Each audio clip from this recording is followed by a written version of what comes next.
Shalom à tous. Shalom, vous m'entendez? Je ne m'entends pas.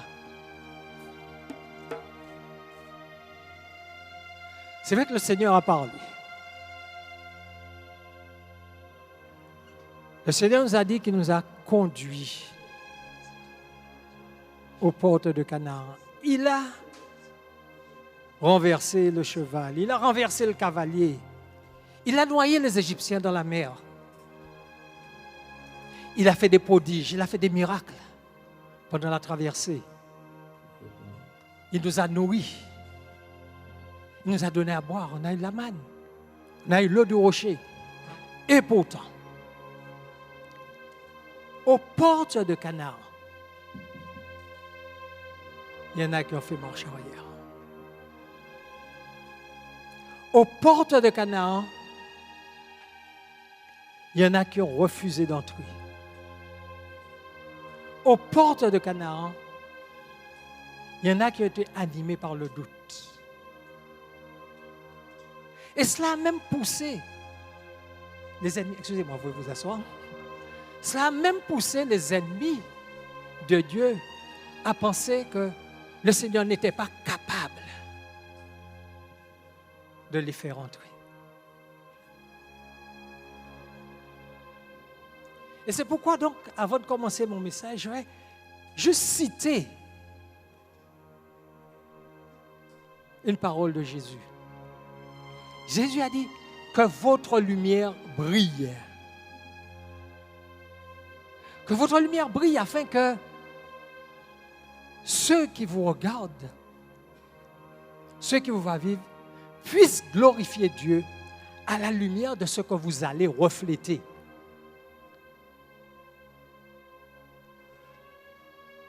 Si Jésus l'a dit, c'est que c'est possible.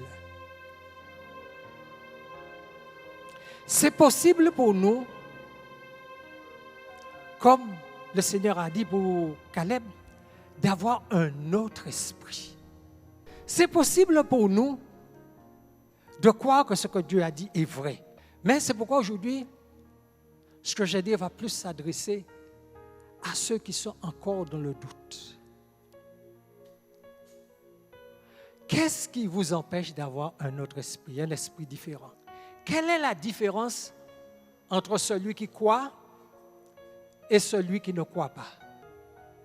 Ce matin, je vais noter que celui qui croit, celui qui, comme Caleb, a fait un pas en avant, il ne voit pas avec les mêmes yeux que les autres. Prenons le cas de Caleb. Tout le monde connaît ici l'histoire de Caleb. Est-ce qu'il y a quelqu'un qui ne sait pas qui est Caleb? Donc, apparemment, tout le monde sait qui est Caleb. Caleb et Josué, quand ils sont allés visiter le pays, ils ont vu les mêmes choses que les autres. Ils ont vu les mêmes géants. Ils ont vu les mêmes villes fortifiées. Ils ont vu les mêmes gros raisins. Ils ont vu les vallées. Ils ont vu les mêmes personnes. Et pourtant, ils ont un rapport différent. 10 hommes disent dans un sens et les deux là, donc Caleb, disent autre chose. Vous savez pourquoi? Parce qu'ils ont vu avec des yeux différents. Ils n'ont pas vu avec les mêmes yeux. Et il faut que nous apprenions justement à voir avec des yeux différents. Parce que vous savez, ce sont les yeux qui nous trompent. Hein? Quand nous voyons quelque chose, nous commençons à faire un film dans notre esprit. Nous commençons à nous projeter. Ça va se passer comme ça. Il va se faire ci, il va se faire ça. Les 10 espions, quand ils ont vu les chiens, ils disent « Waouh, ils sont costauds, mais ils vont nous manger. Nous sommes comme des sauterelles. » Mais qu'est-ce que Caleb, lui, il a vu? Il a vu le terrain. Il a vu les raisins. Il a vu. Voilà ce que Dieu m'avait dit. Il y a du lait et du miel dans ce pays. Il a vu le lait et le miel. Donc c'est ça. C'est là. Il faut que nous y allions. Et c'est certainement l'un de nos plus gros problèmes. Nous décidons dans notre tête que ce que Dieu a dit n'est pas vrai. Nous décidons dans notre tête que ce n'est pas possible. Ah non, mais c'est trop gros. Je ne peux pas battre monsieur. Arrêtons un peu de cogiter. Regardons avec les yeux. Regardons. Je ne sais pas moi. Allez, on va dans une forêt ou dans un terrain vague. J'emmène le frère JB qui est agriculteur. Qui est architecte ici? Personne? J'emmène un architecte et puis j'emmène un peintre. Le peintre regarde,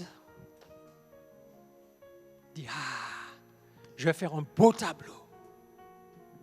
Là, il fait un bel bagaille, un beau tableau. Je vais vendre ça cher. Il voit déjà il voit le tableau, il voit les couleurs. Dans sa tête. Il n'a rien fait encore, mais il voit dans sa tête. L'agriculteur, là, je vais planter des bananes. Là, je vais mettre des ananas. Là, j'aurai mon poulailler. Là. Pourtant, il n'y a que des arbres. Il n'y a que de la ronce. Dans sa tête. Or, quant à l'architecte, il voit un grand complexe touristique, 2 cours de tennis, un golf, une piscine.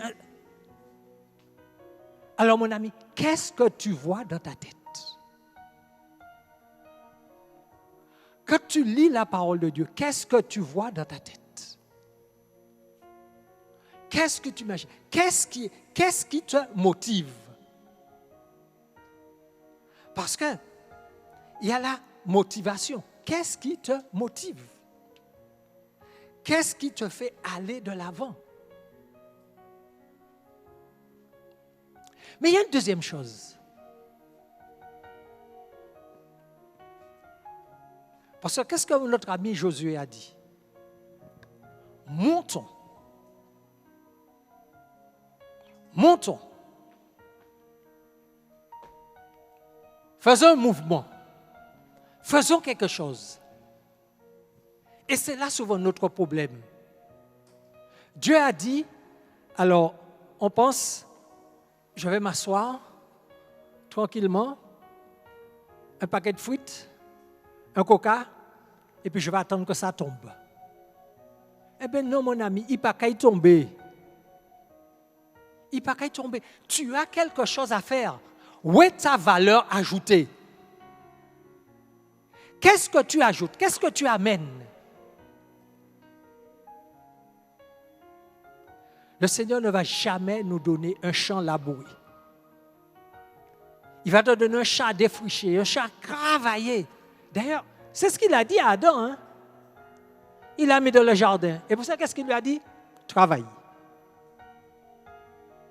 C'est ce que Dieu a dit en un mot. Travaille. Occupe-toi du jardin. Garde le fait de travail. Alors, tu ne peux pas dire que tu vas y arriver sans travailler. Quelle est ta valeur ajoutée? Quel combat vas-tu mener?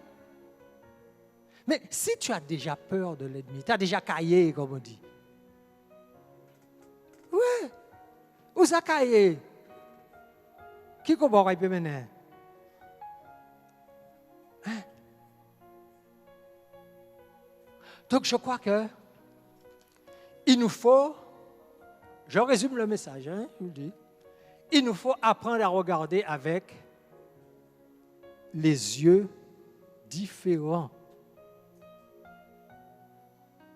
Parce qu'il y a 2 manières de regarder. Est-ce que vous savez ça? La première manière, c'est de regarder avec les yeux.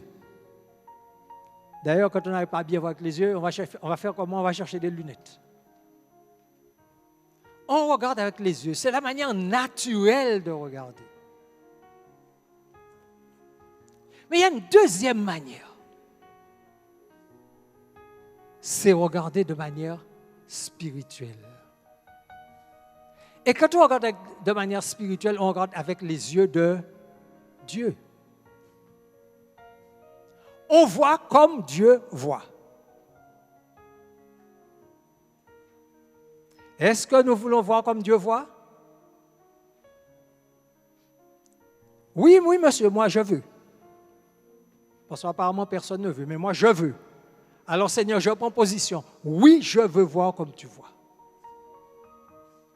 Oui. Vous savez, Dieu ne voit pas toujours ce que nous voyons. En tout cas, nous ne voyons pas ce que Dieu voit.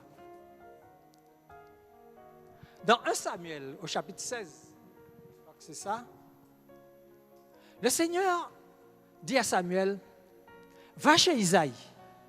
J'ai rejeté Saül, il fait passer, va chez Isaïe, va rendre un roi. Samuel part, ça conduit, il va rendre un roi. Il entre chez Isaïe, il dit, convoque tes enfants. Il voit le premier arriver, beau jeune homme, 1m90, 120 kilos, costaud. Il dit, ah, mais c'est pitché dans l'épée.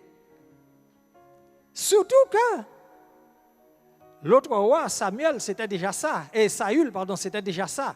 Le grand roi costaud. Il dit, ah, mais Bougla, mais libre, voilà le roi. Le Seigneur lui dit, non, ne regarde pas sa taille. Ne regarde pas sa prestance. Ne regarde pas son éloquence. Ce n'est pas parce qu'il a parlé bel français. Ce n'est pas lui. Je n'ai pas lui. Et il fait passer tous les frères. Et puis arrive un petit, là, le petit dernier qui gardait les moutons. La Bible nous dit que il était beau de visage, avec, je crois, les cheveux clairs. Et là, le Seigneur dit, lève-toi, va le rendre. Samuel avait vu un beau gosse. Un beau petit gosse, gentil, un beau petit gamin. Bon, à la rigueur, je peux jouer au football avec lui. Mais Dieu lui dit non. Voilà le roi. Voilà le roi. Alors, mon ami, ce que nous voyons, ce n'est pas toujours ce que Dieu voit. Là où nous voyons un jouet, Dieu a vu un roi. Là où nous avons vu un héros, Dieu a vu un homme simple. Ce n'est pas lui que je vais pouvoir utiliser. Donc, chaussons nos lunettes spirituelles. Apprenons à avoir des yeux spirituels. Et où on va apprendre ça? Dans la parole de Dieu. C'est vrai que j'étais aux toilettes, je n'ai pas entendu toutes les prophéties. Mais je crois que il y a beaucoup trop de chrétiens qui lisent la parole de Dieu sans la comprendre. Quand ils la lisent, je ne vais pas faire de sondage, mais nombreux sont les chrétiens qui ne lisent même plus la parole. Et c'est là que tu vas apprendre à voir comme Dieu. C'est là que tu vas connaître la manière de Dieu de voir les choses. Parce que n'oublie pas que tu as un but. Hein? Je l'ai dit, que ta lumière brille. Mais qui peut faire lumière ta lumière? En fait, quelle lumière as-tu? Quelle lumière as-tu? Tu as une pile rondeur? Non. Tu as des lampes LED? Quelle lumière as-tu? Hein? Si cet esprit, la lumière, c'est le Saint-Esprit au-dedans de toi. Hein? C'est lui qui va te faire. Mais si tu ne le connais pas, si tu ne lis pas la parole, comment tu peux briller? Que votre lumière brille. Parce que nous avons un objectif, que les hommes louent Dieu. N'oublie pas. Hein? Vous savez, d'ailleurs, il y a une chose, remarquons. Quand nous témoignons, c'est bien de témoigner. Mais souvent, nous disons ce que Dieu a fait. J'étais malade, Dieu m'a guéri. J'étais dans la drogue, Dieu m'a tiré. J'étais un malfaiteur, Dieu. Mais nous oublions de dire ce que nous avons fait. Mais notre vrai témoignage, c'est ça. Parce que jusque-là, c'est le témoignage du Seigneur. Hein? Le Seigneur m'a guéri. C'est son témoignage. Hein? Qu'est-ce que j'ai fait pour ça? Bah, rien. Hein? C'est son témoignage. Mais là, le Seigneur nous demande d'avoir notre témoignage. Vous savez, désolé, mais la saison a changé. Nous n'avons plus le temps de jouer. La saison a changé. Nous devons avoir un témoignage. Parce que les temps, je ne vais pas dire arrivent, ils sont là. Les temps sont difficiles. Les hommes ne veulent pas de Dieu. Mais de toi, de moi non plus. Ils ne veulent pas de nous. Pour eux, la terre sera très bien sans nous. Alors, comment pourrons-nous les faire changer d'avis si nous n'avons pas un témoignage? Donc, il nous faut bâtir notre témoignage. Et pour bâtir notre témoignage, il y a une chose que nous devons abandonner. C'est le mais.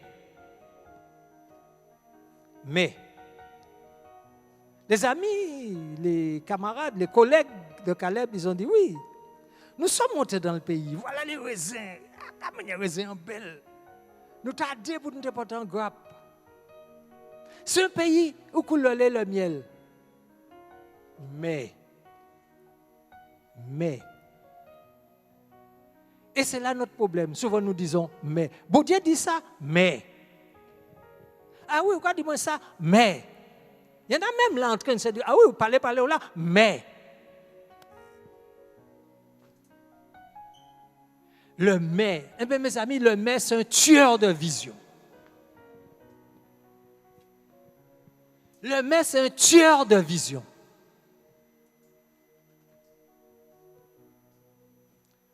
Qui sait ici ce que c'est qu'un glaucome? Oui, il y en a qui le veulent bien. Un glaucome, c'est une maladie qu'on a aux yeux qui nous fait perdre la vision périphérique, c'est-à-dire la vision autour. L'œil est comme ça, l'œil est rond, donc on voit tout autour. Avec le glaucome, on ne voit pas autour. Mais la vision se rétrécit au fur et à mesure si vous ne soignez pas. Si bien qu'à la fin, vous avez fini par avoir tout un petit filet jusqu'à ce que vous ne voyez plus. Eh bien, le mais, c'est ça, c'est un glaucome. Ça réduit ta vision. Eh oui, c'est un glaucome. Il empêche ouais. Et puis, vous laissez agir, il a fini par choisir en l'eau. Donc, il va tuer ta vision spirituelle. Tu ne verras plus rien.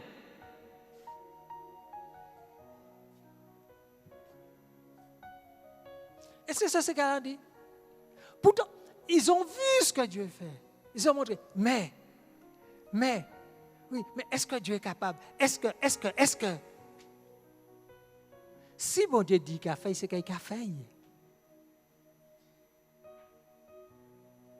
Allez, quel est le plus âgé parmi nous là? Tu as 80 ans? Même pas? Alors, non, garde ton vrai âge. Papi Daniel, tu as quel âge? Bon. Les années, oui. Les années tellement longtemps, pas même changé. Bon. 73. Bon. Alors, il y a mieux par ici. Il y a mieux. Combien? 18, c'est bien. Alors, je vais garder 80. Tu as 80 ans. Quoi dire, mon vie, mon avis, l'obaï. Alors, assise, prends un petit moment, réfléchis, mon caïpé. Quand il est qu'il lâche bon Dieu.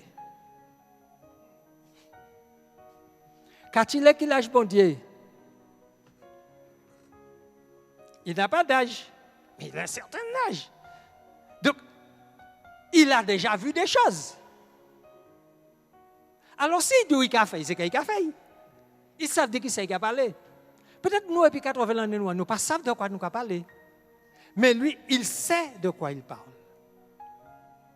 Est-ce que vous comprenez ça? Il sait de quoi il parle. Donc, s'il a dit je le fais, je le fais. Mais il y a encore une chose que nous devons apprendre. Mais à tout partout, hein? Et pourtant, personne ne va voter. Il y a encore autre chose. Ah, merci pour ceux qui ont accepté, qui ont compris. Ils étaient 12. Ils étaient 12. 10 ont dit, le pays n'est pas bon. 12 ont décrié le pays. C'était tellement plus facile pour Caleb de dire, je fais comme les autres. Ah non, il ne faut pas moi. C'est qu'il est fâché contre moi. Non. Caleb a refusé d'être un suiveur. Vous n'avez peut-être pas compris ce que j'ai dit. J'ai dit Caleb a refusé d'être un suiveur. Alors pourquoi tu te contentes de suivre les autres? En bon cadeau, pas suivre moi. Non. Arrête de suivre simplement sans comprendre. Ce n'est pas parce que ça a été dit que tu dois suivre. Prends le temps de comprendre. Parce que tu sais quelque chose? Ce n'est pas parce que tout le monde a dit à droite qu'il faut aller à droite. Le plus grand nombre n'a pas toujours raison. Il faut que tu prennes le temps de te faire ta propre conviction. Réfléchis. On t'a dit ça. Assieds-toi. Réfléchis. Pense. Et dis, je décide. À ce moment-là, ce n'est pas un tel qui a dit, c'est moi qui ai dit que. C'est moi qui ai décidé que. D'accord, j'ai pris la même décision que l'autre. Parce que j'ai estimé que je suis conforme à ce que je pense, c'est conforme à ce qu'il dit. Mais c'est moi qui ai décidé. Vous savez, trop souvent, dans des discussions avec des chrétiens, on m'a dit, le pasteur a dit. C'est bien, le pasteur a dit. Mais toi, qu'est-ce que tu dis? Qu'est-ce que tu dis? Qu'est-ce que tu penses? Tu crois que quand l'ennemi va venir devant toi, tu vas lui dire le pasteur a dit? Tu ne vas pas lui dire le pasteur a dit. Hein? Le frère a prêché l'autre jour que non, ce n'est pas ça. Hein? Voilà ce que je pense. Voilà où je veux aller. Voilà ce que j'ai décidé. Moi, décidé à aller canard. Alors, ou peut dire ça ou espion. Pays pas bon, pas bon. Moi, décidé à aller, alors moi, qu'à aller. Mais si tu es content de suivre les autres, alors aujourd'hui, là, prends une décision. Refuse d'être simplement un suiveur. Prends des décisions pour ta vie.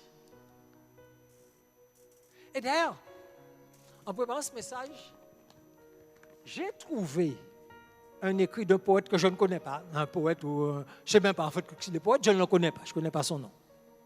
Mais ce qu'il a écrit, en plus, c'est une traduction d'une œuvre anglaise. Mais ce qu'il a écrit est tellement beau. J'ai trouvé ça tellement beau que je me suis dit, il faut que je vous le dise. Écoutez bien. Il dit, est-ce répréhensible de prendre librement le risque de perdre sa vie au service de Dieu? Est-ce qu'on peut te reprocher de prendre librement de ton propre chef, ta propre décision, de vous-même? Est-ce répréhensible de prendre librement le risque de perdre sa vie au service de Dieu? De risquer d'être blessé par l'amour, car on ne peut aimer sans souffrir. De risquer de devoir briser sa volonté pour faire en toute chose celle de Dieu. Briser sa volonté pour faire en toute chose celle de Dieu. De risquer d'être méprisé pour avoir choisi de marcher à contre-courant en suivant les 10 commandements de Dieu.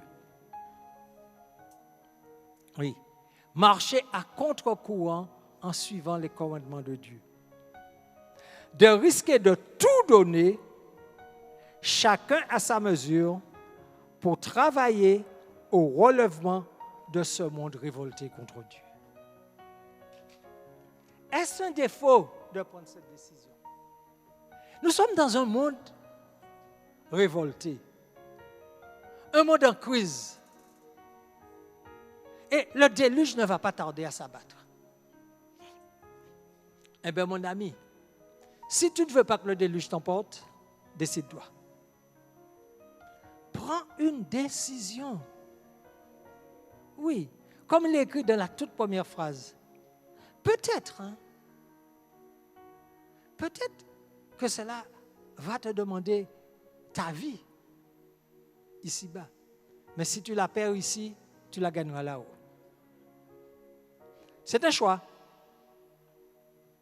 C'est un choix. Celui qui perd sa vie ici pour Dieu gagne la vie éternelle là-haut. C'est pour ça que je vous ai posé la question tout à l'heure. Qui lâche bon Dieu? Tu as vécu 80 ans ici. Tu peux choisir de prolonger encore de quelques mois. Mais si tu décides d'aller, ça sera la vie éternelle. Une vie sans âge, comme m'a dit Maryse. Exactement, une vie sans âge. Et pour cela, il faut que tu crois les promesses de Dieu.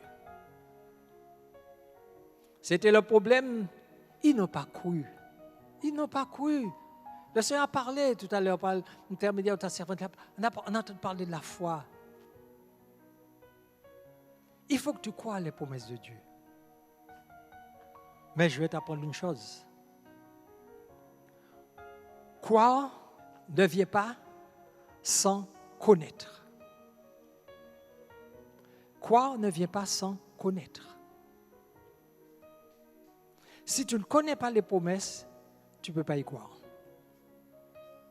OK? Alors, il faut que tu ailles les chercher, les promesses. Et il y en a qui sont vieilles depuis des milliers d'années. Mais il faut que tu ailles les chercher. Il faut les étudier. Il faut les connaître pour pouvoir y croire. Parce que croire que Dieu existe, croire qu'il est le rémunérateur de la foi, croire qu'il a dit, au temps favorable, je t'ai exaucé. Ça s'appelle la foi. On parle de foi, mais maintenant il faut que la foi soit agissante.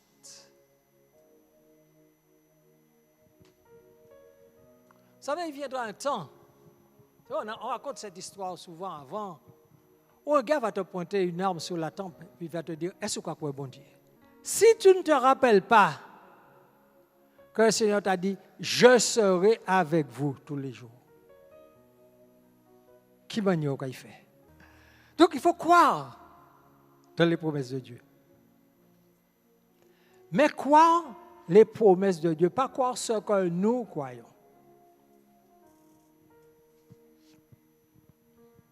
Parce que le Seigneur a dit, je serai avec toi. Mais il n'a jamais dit, je ferai tout ce que tu veux que je fasse.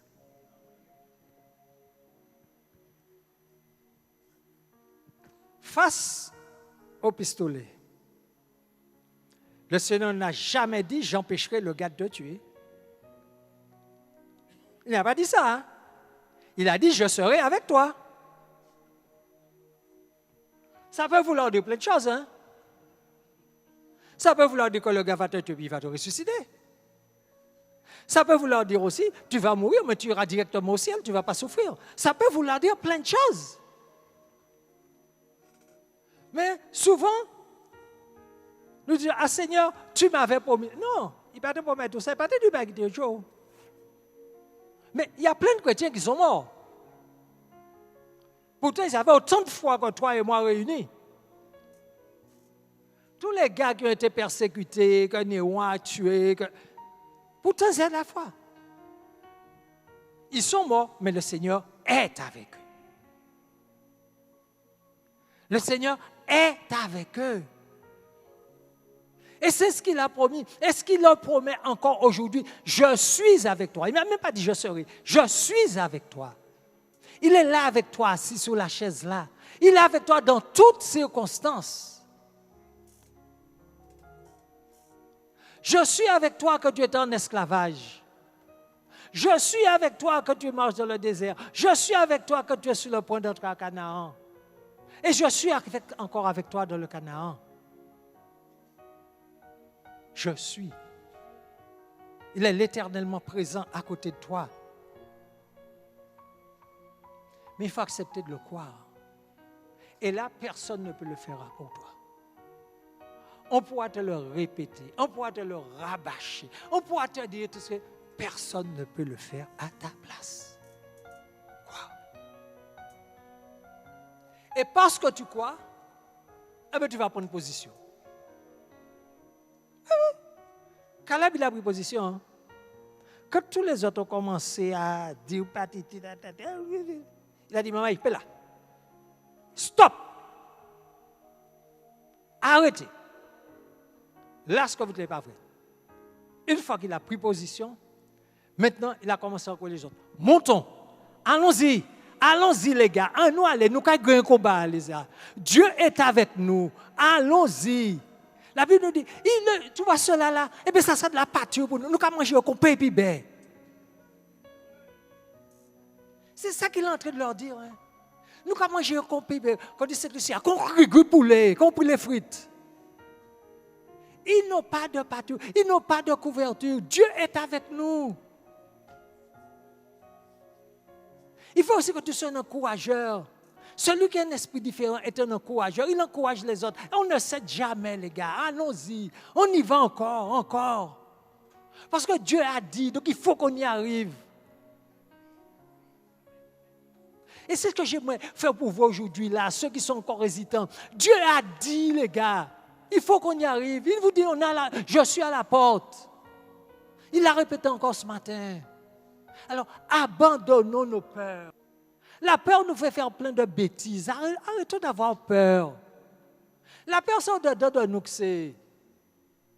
La peur est humaine. La peur n'a rien de Dieu. Arrêtons d'avoir peur. Montons et prenons le pays. Comment il s'appelle? Néhémie avait dit, levons-nous, bâtissons. Nous avons quelque chose à faire. Dieu l'a dit. Si Dieu l'a dit, c'est faisable. Et, écoute, je ne suis pas un super-héros. Parce que vous pensez tout de suite que ceux qui ont un esprit différent sont des super-héros. Non, ça peut arriver, moi, mais ça ne peut pas arriver. Non.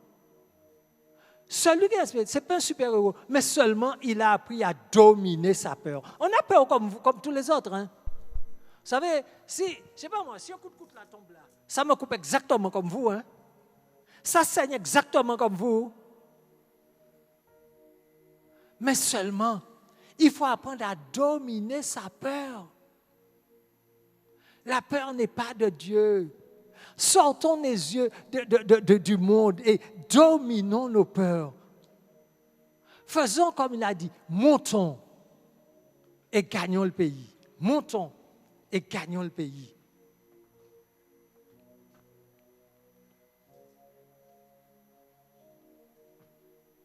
Parce que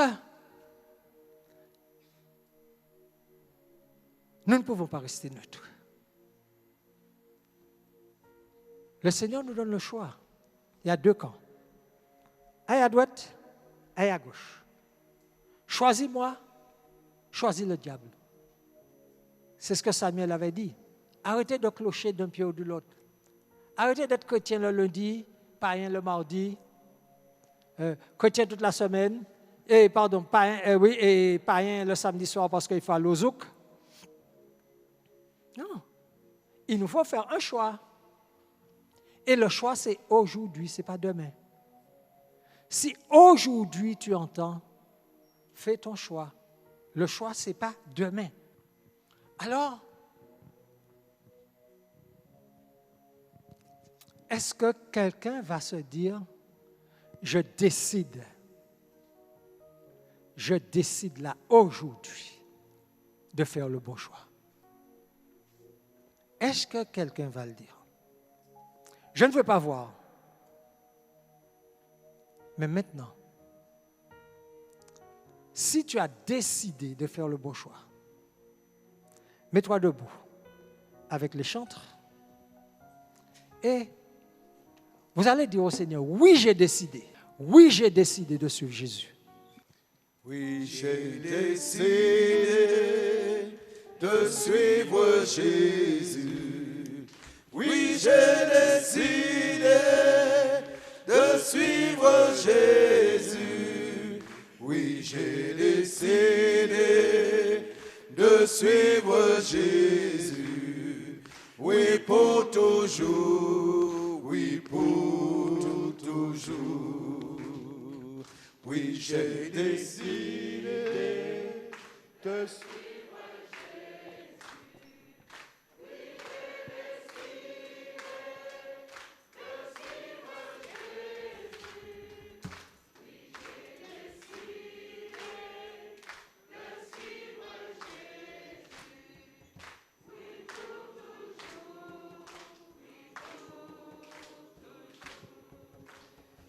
Merci, c'est vous qui l'avez dit, vous avez décidé. Alors, permettez-moi, accordez-moi encore 10 à 15 minutes pour vous dire ce qui risque d'arriver, ce qui peut arriver, ce qui pourrait arriver, ce qui est susceptible d'arriver. Vous pouvez vous asseoir lorsque nous décidons de suivre Jésus. Ce qui risque de nous arriver, c'est ce qui est arrivé à 3 jeunes juifs. 3 jeunes juifs. Et je trouve cette histoire dans le livre de Daniel. Est-ce que vous pouvez nous afficher donc Daniel 3? Daniel chapitre 3, à partir, tu pourras me lire s'il te plaît? Daniel chapitre 3 et le verset 5. Donc ces 3 juifs s'appellent Shadrach, Meshach et Abednego. Enfin, ce sont les noms qu'on leur a donnés. Ils ont des noms juifs, Ananias, Azaria, mais on va garder ceux-là, ils sont plus connus. Donc ce sont des jeunes qui ont, comme vous, décidé de suivre Dieu. Chapitre 1 nous dit qu'ils ont décidé de ne pas manger les mets du roi, parce que c'était des mets sacrifiés aux idoles. Et donc, ils ont fait un premier exploit. Et là, ils sont donc à la cour du roi Nebuchadnezzar, comme employés du roi Nebuchadnezzar. Et puis, au chapitre 3, il est dit que le roi Nebuchadnezzar décide de faire une grande idole, 60 mètres de haut, 6 mètres de large, donc ça se voit de loin. En plus, il met ça sur une belle estrade, et puis il dit, maintenant, au signal, tout le monde va se prosterner et adorer l'idole.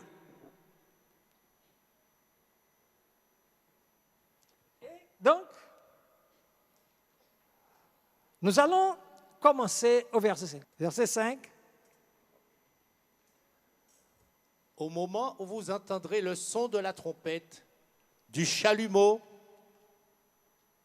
de la guitare, de la sambuc, du psalterion, de la cornemuse et de toutes sortes d'instruments de musique, vous vous prosternerez et vous adorerez la statue d'or qu'a élevée le roi, Nebuchadnezzar. Quiconque ne se prosternera pas et n'adorera pas sera jeté à l'instant même au milieu d'une fournaise ardente. Merci. Voilà ce que le diable, le type de piège qui va nous tendre. Parce qu'il n'a qu'un but, c'est voler l'adoration de Dieu pour lui-même. Il a dit à Jésus, Si tu te prosternes, je te donne toutes les villes. Et m'adore, je te donne toutes les villes. Donc le diable cherche à ce que toi, tu te prosternes devant lui et l'adores.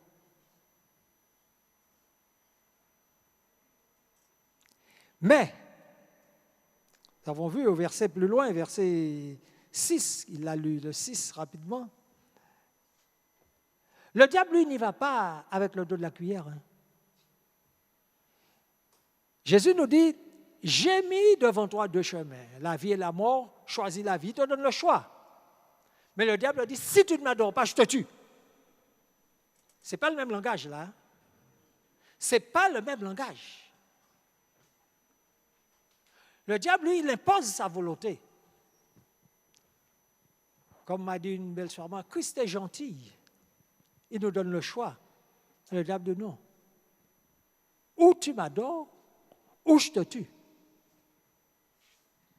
Et il a bien falloir que tu fasses un choix à ce moment-là. Daniel chapitre 3, verset 7. C'est pourquoi, au moment où tous les gens entendirent le son du cor, du fifre, de la cithare, de la lyre, de la harpe et de toutes sortes d'instruments de musique, ces hommes de tout peuple, de toute nation et de toute langue se prosternèrent et adorèrent la statue d'or que le roi Nabuchodonosor avait fait ériger. Ne perds pas. Alors, nous sommes sur la savane de Fort-de-France. Il y a toute une foule, 4 000, 10 000, 50 000 personnes. Et le diable dit, quand je vais sonner, tout le monde doit se prosterner. Et effectivement, la musique, et tout le monde est à terre entre nous. Que fais-tu? Tout le monde a terre qu'on l'a blani. Qui ça ou qu'a fait? Hein? Je ne veux pas de réponse. Hein? Chacun répond pour lui-même. Mais dites-vous bien que c'est arrivé plusieurs fois dans l'histoire de l'humanité. Donc, il est possible que. En tout cas, préparons-nous.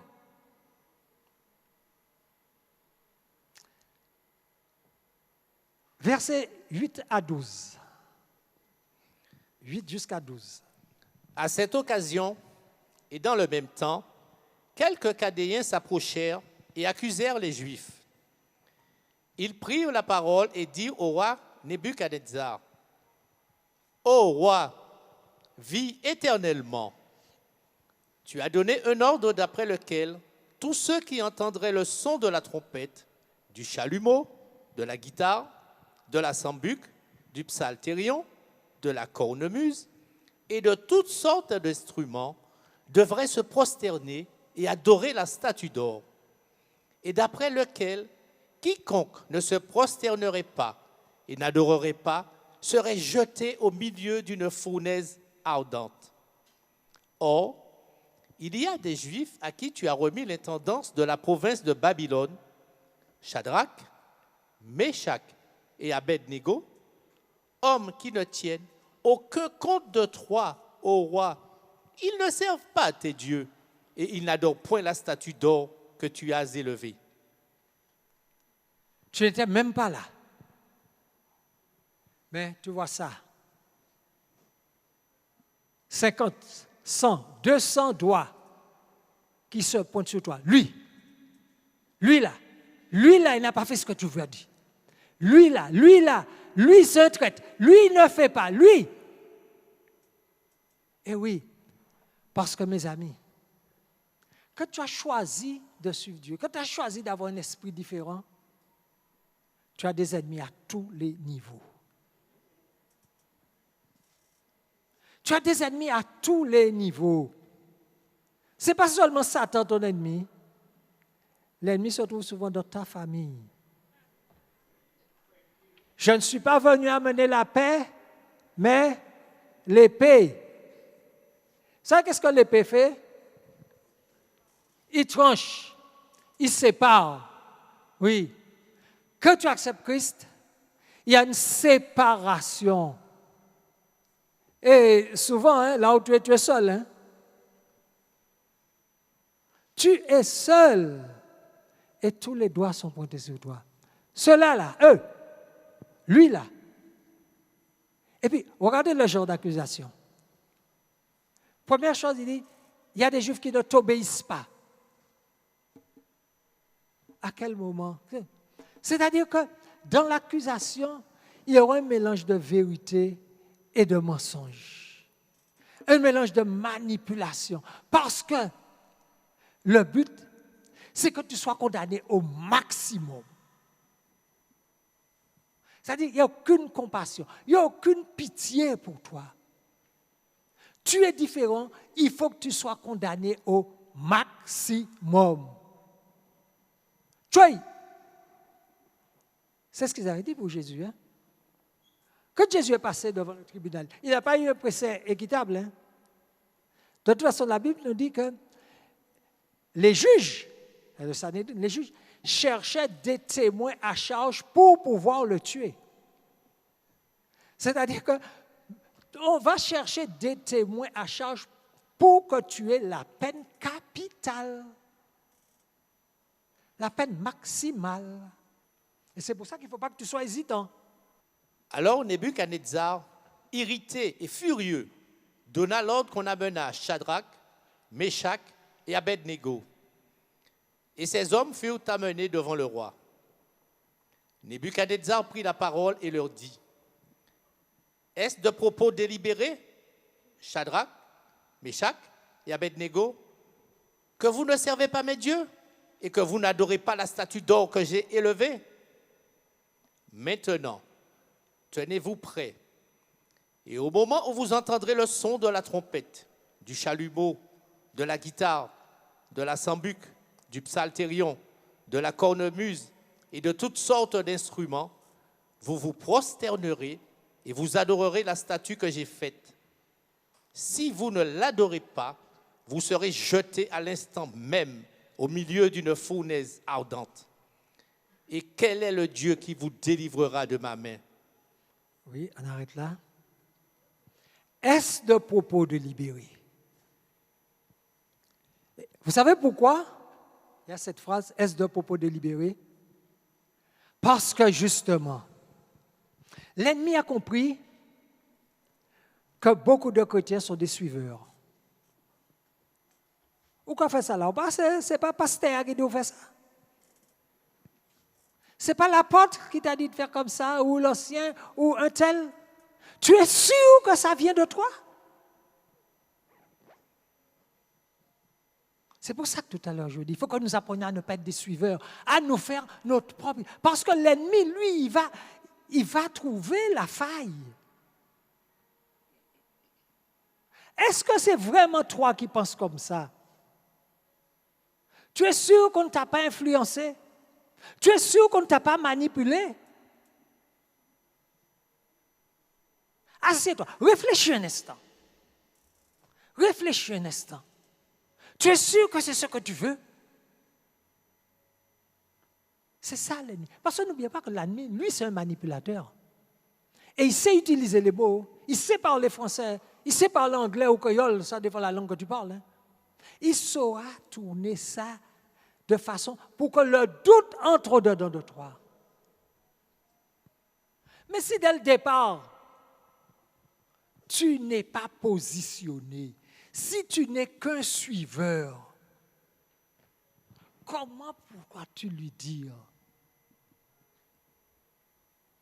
comme Shadrach, Meshach et Abednego, comment pourras-tu te positionner? Parce qu'eux se sont positionnés. Allons le voir. Ils se sont positionnés. Parce qu'en plus, n'oubliez pas que le diable est arrogant. Pour encore manipuler, dire, quel est le Dieu qui va te tirer de mes mains? Qui bon Dieu va venir tirer là? Quel est le Dieu qui saura te tirer de mes mains? Ne croyez pas que ça s'adresse à Dieu. Ça s'adressait directement à eux là, pour semer le doute, pour les obliger à plier les genoux devant lui. Et on te fera la même chose. On nous fera la même chose. D'ailleurs, on nous le dit déjà de manière gentille. Ou assurer, bon Dieu, on l'a dit ça. Ou assurer ça. Ou assurer, c'est bon Dieu qui dit ça. Il y en a même qui vont déformer la parole pour pouvoir mettre le doute. Parce que le doute, c'est comme le mais, c'est un ennemi.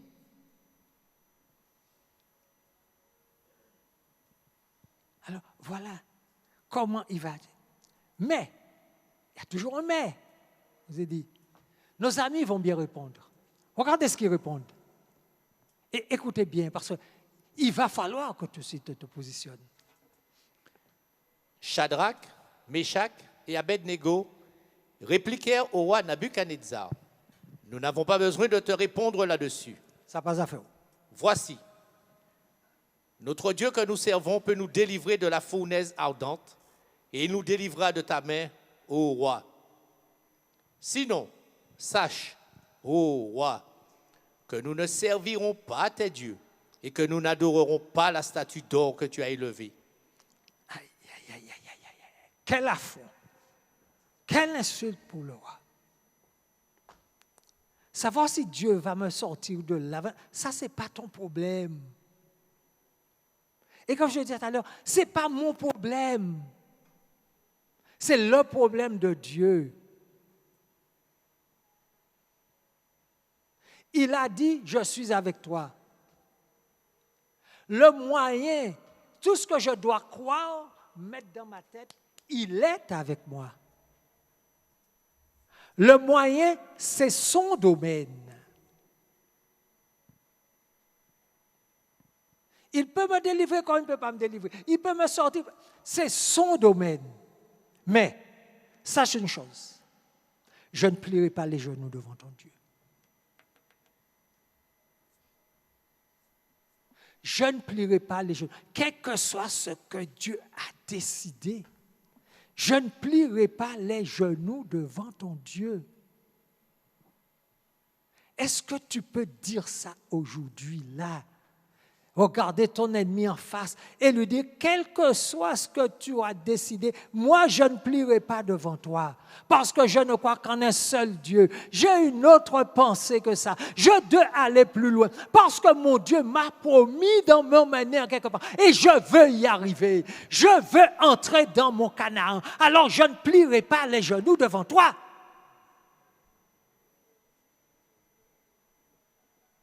J'ai un but dans ma vie. J'ai décidé de suivre Jésus. Et la Bible nous dit qu'ils ont été jetés. Jetés dans la fournaise. Mais, avant d'être jetés, il y a une chose importante. Verset 19. Sur quoi Nebuchadnezzar fut rempli de fureur.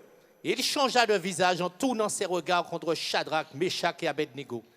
Il reprit la parole et ordonna de chauffer la fournaise 7 fois plus qu'il ne convenait de la chauffer. Puis il commanda à quelques-uns des plus vigoureux soldats de son armée de lier Shadrach, Meshach et Abednego et de les jeter dans la fournaise ardente. Ouais. Ces hommes furent liés avec leurs caleçons, leurs tuniques, leurs manteaux et leurs autres vêtements et jetés au milieu de la fournaise ardente. Amen. Fit-il changer? Fit-il changer? Il vit une laide. Et c'est là qu'on a vraiment vu le diable au-dedans de lui. Jusque-là, il se donnait un visage humain.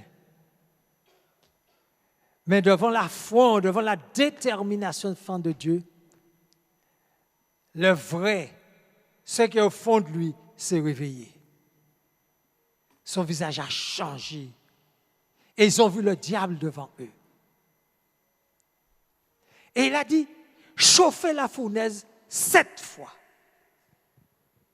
Pourquoi faut-il chauffer la fournaise 7 fois? C'est que là, ce n'était pas des tendres. Donc, la fournaise était déjà suffisamment chauffée pour tuer quelqu'un. De toute façon, s'il l'avait déjà chauffé, c'est qu'il savait bien, il y en a un qui peut-être refusait, il l'a tué. Alors, pourquoi chauffer 7 fois? s'assurer qu'ils soient tous morts 7 fois chez le Dieu, ça peut être une réponse. Mais je veux bien vous proposer une autre réponse. 2 autres réponses même. Vous savez, l'ennemi ne s'avoue jamais vaincu. Ne s'avoue jamais vaincu. Alors il se dit, si j'augmente la pression, si je leur dis je vais chauffer la fournaise 7 fois, ça va faire un effet psychologique et peut-être qu'ils vont abandonner. L'ennemi ne n'abandonne jamais. Nous abandonnons, mais lui n'abandonne jamais. Ça, c'est une. Mais il y a une deuxième que je préfère. Dieu l'a incité justement à chauffer la réponse. Parce que Dieu est un grand Dieu, il savait ce qu'il allait faire. Et il ne peut pas se contenter d'un petit miracle. Il a dit aujourd'hui, je vais faire un grand miracle qui va t'obliger à plier les genoux. Chauffe 7 fois, 10 fois, 20 fois si tu veux. Mais tu vas voir ce que tu vas voir. Parce que je suis le grand Dieu Elohim. Tu vas voir ce que tu vas voir. Et qu'est-ce qu'il a vu, Michel? Comme l'ordre du roi était sévère et que la fournaise était extraordinairement chauffée, la flamme tua les hommes qui avaient jeté Shadrach, Meshach et Abednego. Et ces 3 hommes, Shadrach, Meshach et Abednego, tombèrent liés au milieu de la fournaise ardente. Alors le roi Nebuchadnezzar fut effrayé et se leva précipitamment. Il prit la parole et dit à ses conseillers, « N'avons-nous pas jeté au milieu du feu 3 hommes liés ?» Il répondit au roi, « Certainement, ô roi. » Il reprit et dit, « Eh bien, je vois 4 hommes sans lien qui marchent au milieu du feu et qui n'ont point de mal. Et la figure du 4e ressemble à celle d'un fils des dieux. » Ensuite, Nebuchadnezzar s'approcha de l'entrée de la fournaise ardente et prenant la parole, il dit... Attends. Il a jeté 3 hommes.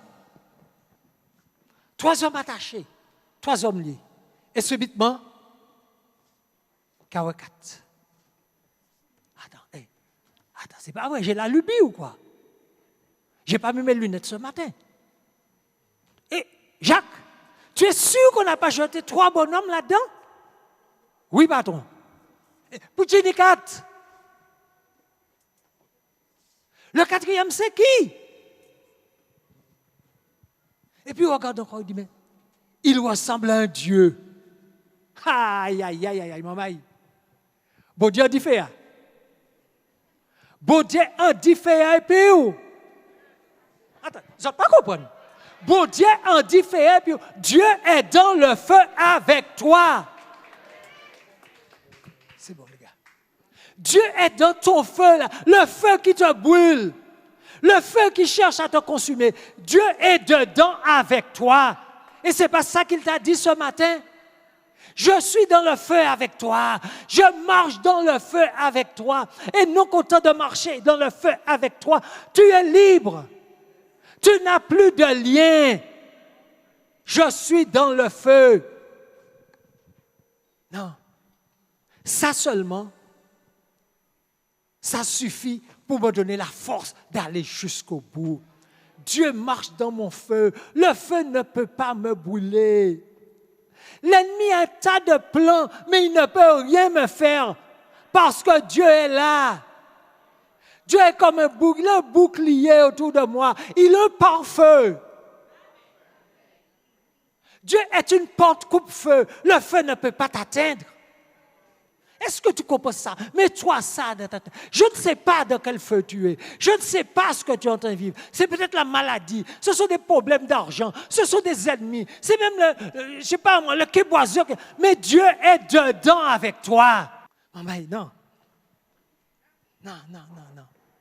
Pour Dieu, là, et puis nous, Dieu marche dans le feu avec nous. Et remarquez, il n'est pas affolé. Hein? Il ne crie pas. Oui, il fait accabouler. Non. Il marche posément.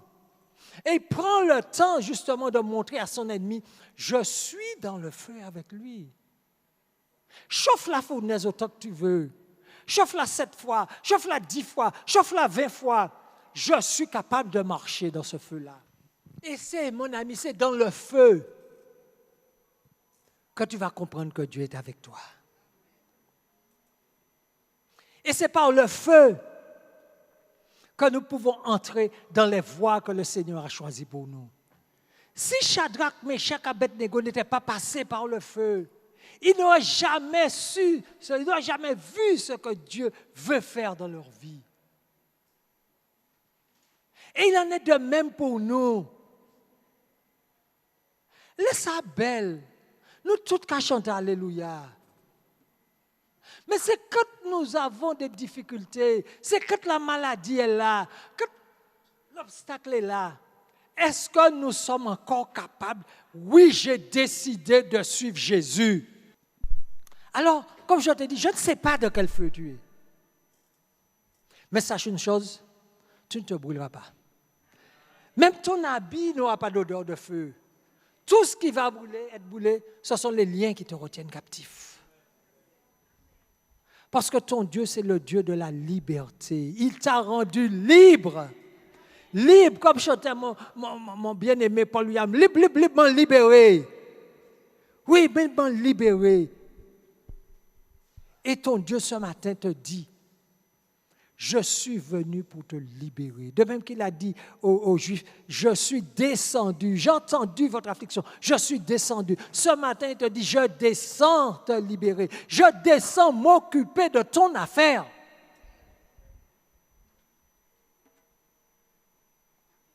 Mais nous comptons que le Seigneur s'occupe de ton affaire. Au verset, continue à lire ce que tu disais. Juste la phrase. Ensuite, Nebuchadnezzar s'approcha de l'entrée de la fournaise ardente et prenant la parole, il dit, Shadrach, Meshach et Abednego, serviteurs du Dieu suprême, sortez et venez. Chut.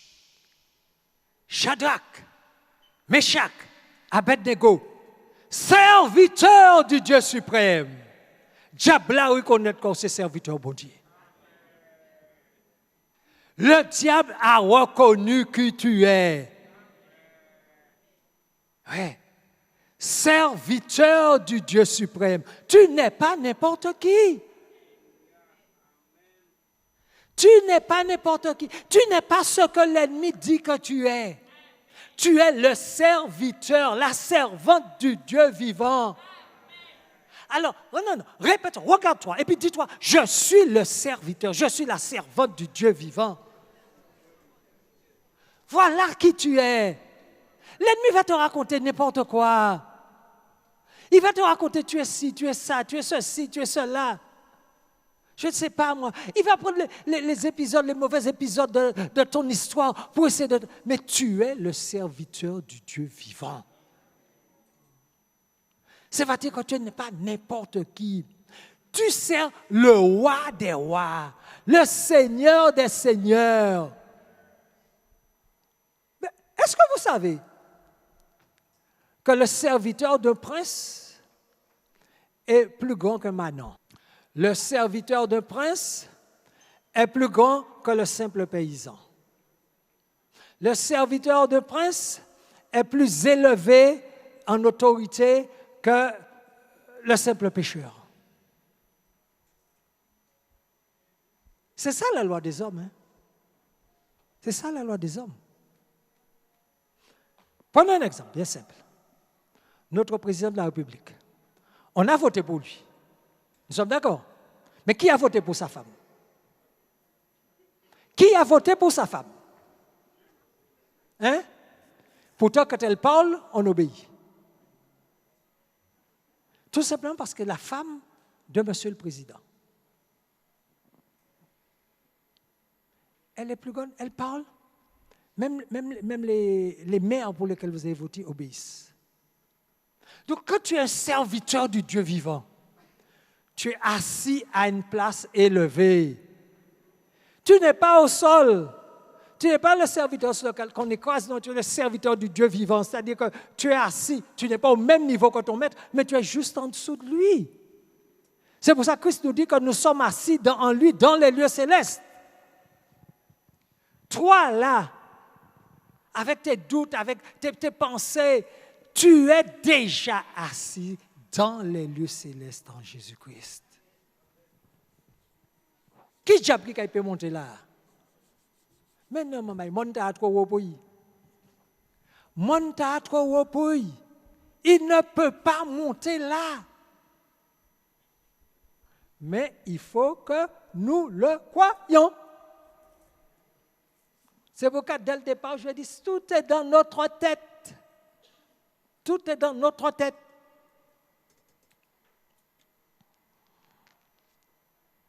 Et ce roi-là, pour finir, qu'est-ce qu'il faut au verset 28? Quand il a vu les serviteurs du Dieu vivant, quand il a vu que le Dieu de Shadrach, Meshach et Abednego est plus grand que son Dieu, est plus grand que lui-même, quand il a vu que malgré la kyrielle de Dieu qu'il a, parce que les Babyloniens ont beaucoup, il n'y en a aucun qui arrive à la cheville du Dieu de Shadrach, Meshach et Abednego, le Dieu suprême. Alors qu'est-ce qu'il dit? Qu'est-ce qu'il fait au verset 28? Nebuchadnezzar prit la parole et dit, béni soit le Dieu de Shadrach, de Meshach et d'Abednego. Béni soit le Dieu de Shadrach, Meshach et Abednego. Non seulement il reconnaît qu'il est grand, mais il le bénit. Seigneur, il n'y a pas d'autre Dieu comme toi. Et tu m'as fait changer d'opinion. Tu m'as fait changer d'opinion. La détermination des trois Juifs de Shadrach, Meshach et Abednego a fait Nebuchadnezzar changer d'opinion. Il s'est retourné comme une crêpe. Il n'est plus contre Dieu maintenant. Il chante la gloire de ton Dieu. Est-ce que Dieu attend de toi que tu fasses les ennemis chanter sa gloire? Qu'il fasse les ennemis dire béni soit le Dieu de Michaël, béni soit le Dieu d'Isabelle, béni soit le Dieu de Jean-Michel, béni soit le Dieu de Jacques, Pierre, Paul, béni soit le Dieu de Maps. Et il faut que l'ennemi le dise. C'est là notre mission. Que l'ennemi reconnaisse qu'il n'y a pas d'autre Dieu. Que l'ennemi bénisse Dieu. Parce qu'un jour, Dieu va les visiter. 1 Pierre 2, verset 12. Ayez une bonne conduite au milieu des incroyants. Qu'ils soient obligés de reconnaître eux-mêmes que vous menez une vie correcte. Ainsi, même s'ils vous calomnient et vous traitent de malfaiteurs, lorsqu'ils examineront votre vie de plus près, vos bonnes actions leur ouvriront les yeux et ils finiront par rendre hommage à Dieu le jour où Dieu les visitera. Oui, c'est-à-dire que c'est nous qui devons tirer des louanges de la bouche des hommes envers Dieu. Dieu ne viendra pas le faire. C'est notre travail, c'est notre rôle. Obliger le monde à reconnaître que Dieu est Dieu. Obliger le monde à louer Dieu. Obliger le monde à se dire, mais ces gens-là ont quelque chose. C'est pas qu'on a nous des couillons, puis ils ont l'habitude de le dire, des couillons qui allaient dans l'église tous les dimanches. Non, ils ont autre chose, ils ont plus que ça, beaucoup plus que ça. Ils sont serviteurs du Dieu vivant. Oui, et tu veux bien finir, s'il te plaît? Béni soit le Dieu de Shadrach, de Meshach et d'Abednego, lequel a envoyé son ange et délivré ses serviteurs qui ont eu confiance en lui et qui ont violé l'ordre du roi et livré leur corps plutôt que de servir et d'adorer aucun autre Dieu que leur Dieu. Plaise à Dieu que ce soit nous. Plaise à Dieu que ce soit les décisions que nous prenons. Et au verset 29, voici maintenant l'ordre que je donne. Cerise sur le gâteau. Tout homme, à quelque peuple, nation ou langue qu'il appartienne, qui parlera mal du Dieu de Shadrach, de Meshach et d'Abednego sera mis en pièces, et sa maison sera réduite en état d'immondice, parce qu'il n'y a aucun autre Dieu qui puisse délivrer comme lui. Après cela, le roi fit prospérer Shadrach, Meshach et Abednego dans la province de Babylone. Amen. L'ennemi est devenu le défenseur de Dieu. L'ennemi se met à défendre Dieu. Bien sûr, il le fait avec ses armes, parce qu'il vient juste d'être converti. Il n'est pas. Donc, soyons modestes avec lui quand même. Pas dire quoi bon Dieu, puis regardez ce qu'on a dit. Donnons-lui le temps de changer en profondeur. Ça fait des années, nous ne sommes toujours pas encore changés. Donnons-lui le temps de changer en profondeur. Mais il défend Dieu. Il dit, m'interdit personne de parler, bon Dieu, t'as la mal. Il faut que nous arrivions à ça, mes amis. Que l'ennemi, oui, que nos ennemis, que ceux qui ne croient pas en Dieu, soient tellement impressionnés qu'ils puissent devenir les défenseurs de Dieu. Et bien sûr, nos amis, puisqu'il a fait prospérer Shadrach, Meshach et Abednego. C'est parce qu'ils ont passé par le feu qu'ils ont vu cette prospérité. Alors mes amis, la balle est dans notre camp. La balle est dans notre camp. Qu'est-ce que nous décidons aujourd'hui? Toi qui me regardes, toi que Dieu regarde, qu'est-ce que nous décidons aujourd'hui? Est-ce que nous continuons à marcher clopin-cloplan? Ou bien est-ce que nous prenons la décision ferme et définitive d'aller de l'avant? Je ne sais pas ce que Dieu va me demander demain. Je sais encore moins ce qu'il va te demander. Mais je sais une chose. Ça, je n'ai cette assurance. C'est que nous serons obligés de nous positionner. Nous serons obligés de nous positionner. Alors, c'est dès maintenant. Ce n'est pas au dernier moment, tu vas te poser la question, qu'est-ce que je fais? C'est maintenant. Alors, je vais inviter le prophète Sylvestre à venir prier pour vous. Père, nous te bénissons ce matin. Nous voulons te rendre gloire de ce que tu es, celui qui nous bâtit. Ce matin, je présente ton peuple devant le trône de ta grâce. Vois les cœurs qui se sont levés. Vois ceux qui se sont positionnés et qui veulent te suivre. Ceux qui ont dit oui. Ils comptent sur toi. Nous comptons sur toi. Nous voulons être à l'image de Shadrach, Meshach et Abednego. Et nous voulons être tes témoins.